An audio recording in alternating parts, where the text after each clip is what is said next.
Kinwestiyon ng isang senador ang patuloy na pag-angkat ng bigas ng Agriculture Department.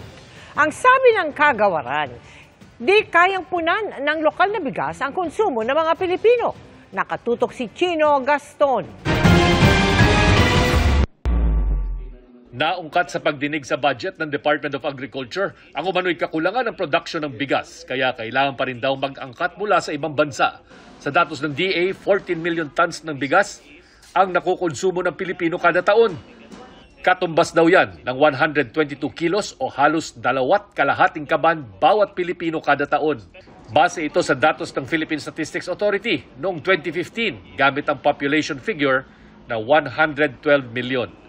Noong 2023, ang production ng bigas hindi raw aabot ng 13 million tons, kaya may shortage. Assuming lahat ng rice ay gagamitin na pagkain, short na po tayo ng 13 million bags. Pero hindi po lahat ng rice na napuproduce natin ay nagiging pagkain. Meron po tayong post-harvest losses ngayon, standing about 17%.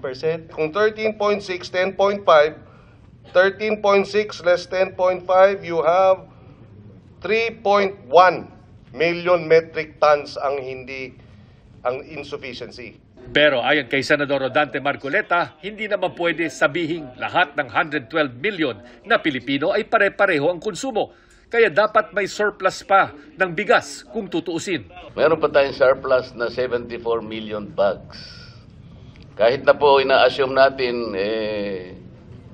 pati po yung mga sanggol ay kumakain na ng bigas. O sinaing na bigas. Hihintayin ng komite ang updated population figures mula sa PSA para makompute kung gaano talaga kalaki ang sinasabing rice production deficiency.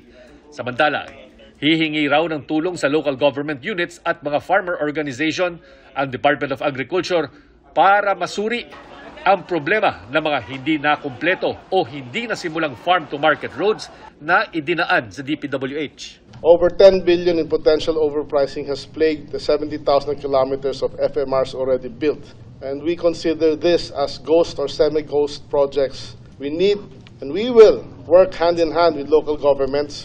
We will bring in farmer groups and we will need to enlist independent auditors and third-party surveyors. If we're going to build roads, they must lead to farms, not fraud. Sa pagdinig sa Senado, sinabi ni Laurel, posibleng umabot sa 10 billion pesos na pondong nakalaan sa farm-to-market roads ang itinuturing na ghost o semi-ghost projects. Para sa GMA Integrated News, Chino Gaston, Nakatutok, 24 Oras.